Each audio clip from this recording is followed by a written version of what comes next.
Hello and welcome. I'm Gunjan Bidani and you're watching COVID-19 Bulletin, where we bring you daily updates on the scientific efforts being undertaken in the country to fight the dreaded coronavirus.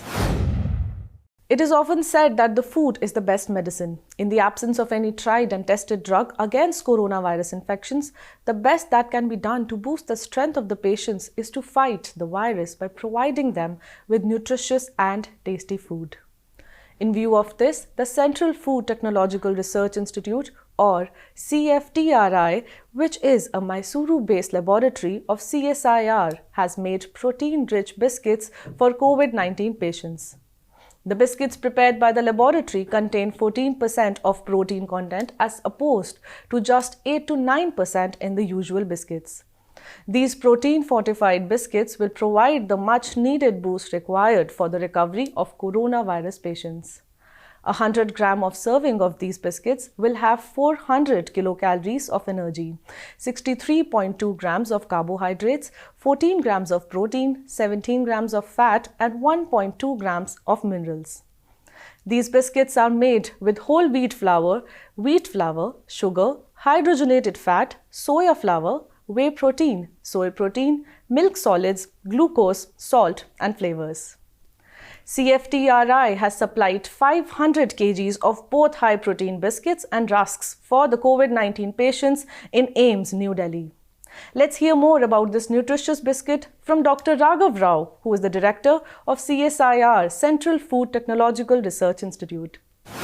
In the market, you are seeing the biscuits which are having relatively low protein content. Maybe maximum you may go up to 7 to 9% or something like that.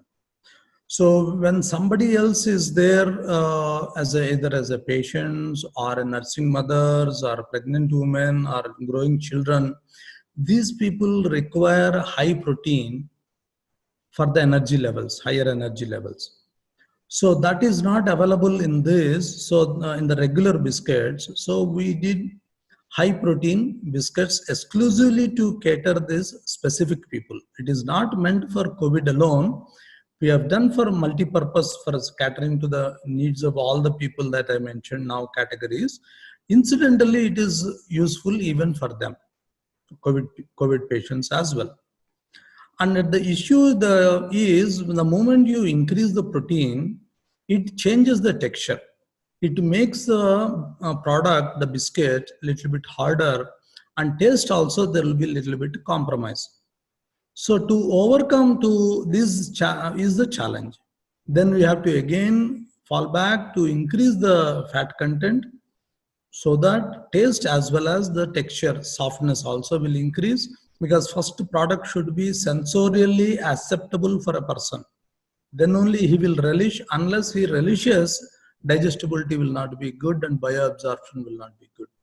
So that is what we have been doing. And AIIMS have tested on their patients. They found the results are very good. They gave an appreciation letter. Some of the components in some products what we are asking definitely has a immunity. In the sense zinc, vitamins, these are have immunity. Similarly here, high protein also will give the overall resistance for the body. So that in the sense indirectly it is in a long consumption, it gives immunity levels also. Apart from providing nutritious and tasty snacks required by the body, these biscuits are sure to lift the spirit of afflicted patients.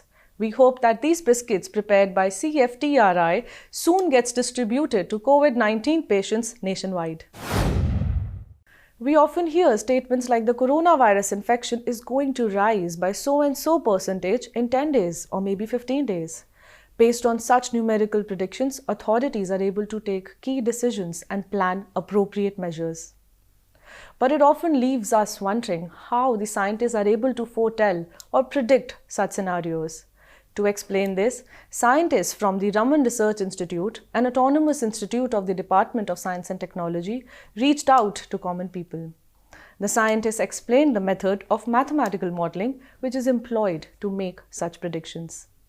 The scientists addressed key questions like what can be learned from these models, how seriously they should be considered, Why do the predictions differ across various models? And above all, how are these models constructed? Spreading the awareness and the knowledge of the transmission of this infection is important. Also, how the number of COVID patients can increase in future. Such knowledge will enable the citizens to understand the importance and follow the guidelines laid by the government. Now that we know that coronavirus infection is contagious, it is imperative that healthcare workers involved in the care of COVID-19 patients are suited with personal protective equipment or PPEs to avoid getting infected. In this regard, CSIR's National Aerospace Laboratory, along with MAF Clothing Private Limited, has developed a certified protective coverall suit. The suit developed by the laboratory is made from the polypropylene spun, laminated, multi-layered non-woven fabric. To reduce dependence on the other countries and control cost, the suit is being made with indigenous materials. These suits have gone through stringent testing and are now qualified for use. CSIR, NAL and MAF aim to augment the production capacity to about 30,000 units per day within 4 weeks of time. We hope that this indigenously developed suit will help in overcoming the shortage of PPE in the country. That's all for today. We will be back with another edition of COVID-19 Bulletin very soon. Till then, stay safe. Namaskar.